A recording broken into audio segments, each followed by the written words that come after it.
chamo Sabrina, sou acadêmica de medicina e vou trabalhar com vocês hoje a dimensão sociopolítica do interesse pela participação política na Universidade Católica de Brasília. Nesse trabalho, nós vamos trabalhar a discussão sobre o interesse da participação política no Brasil e no mundo, as crescentes manifestações políticas no país nos últimos 7 anos, o conceito ampliado de política, a história da democracia brasileira, a pesquisa quantitativa sobre inclusão e exclusão de jovens no ambiente universitário, e o nosso objetivo aqui é compreender se a Universidade Católica de Brasília é um ambiente que permite e incentiva a participação política em seus acadêmicos. O nosso referencial teórico trouxe dados como as principais manifestações políticas no Brasil nos últimos 7 anos.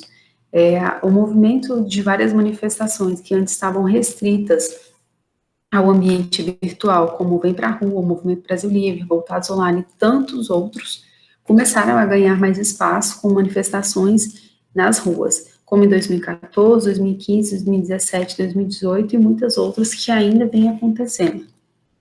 É primeiro necessário a gente conceituar política e participação política. No dicionário, política significa o mecanismo de orientação administrativa de estados ou o conjunto de negócios de estado, de maneira a os conduzir. E participação política é o engajamento na defesa de pautas coletivas em direção ao bem comum.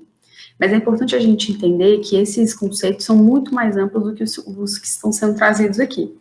E a noção de participação política adotada nesse artigo inclui pensar o indivíduo como um sujeito político, como aquele que afirma posicionamentos críticos, que constrói estratégias de resistência ao que é instituído e tomado como verdade.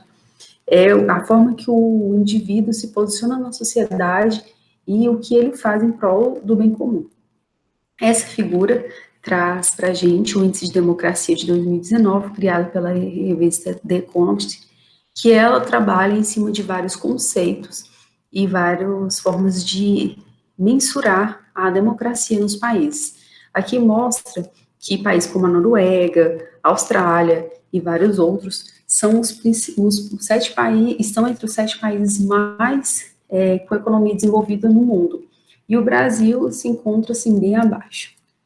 Nessas duas tabelas a gente pode perceber que o Brasil se encontra na 52ª posição e que no decorrer dos últimos 13 anos esse índice vem melhorando, mas ainda está muito aquém do que poderia ser. Em relação ao nosso referencial teórico, é importante a gente trazer um breve histórico da democracia brasileira para entender que a nossa democracia ela não foi criada de uma forma retilínea. Ela sempre foi marcada por oscilações muito bruscas, entre ascensões muito grandes e retrocessos muito grandes. E hoje em dia a gente tem a internet como um fator que favorece muito a expressão política de diversos grupos, etnias, religiões, condições financeiras. A metodologia do nosso trabalho se baseou em uma necessidade secundária, um estudo que já vinha sendo realizado desde 2017 pela Cátedra Unesco da Universidade Católica de Brasília. E essas demandas suscitaram esse trabalho e a gente baseou o nosso trabalho em 4 etapas. Primeiro, a escolha do tema, em seguida, as pesquisas qualitativas e empíricas dos artigos, a aplicação do questionário online de 43 acessões a 213 acadêmicos e a análise dos dados coletados. Uma coisa que é muito importante a gente perceber nessa tabela dos resultados obtidos é que a frequência de respostas neutras é muito elevada. Então, a gente percebe que cerca de 40% desses universitários sentem que não existe censura por parte dos colegas nem pela universidade, mas eles também afirmam que não se sentem à vontade nem estimulados para se manifestarem politicamente.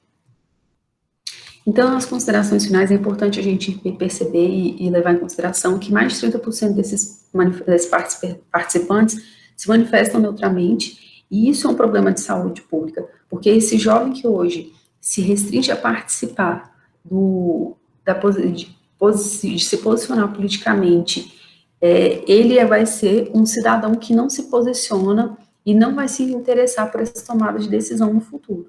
Então, isso cria adultos que não se interessam pela vida política do seu país. Isso pode ser por uma falta de interesse pela tomada de decisões, pode ser uma falta de estímulo socioeducacional para esses jovens participarem da vida política, é um fator cultural, é uma desconfiança nessas instituições políticas tradicionais. Obrigada.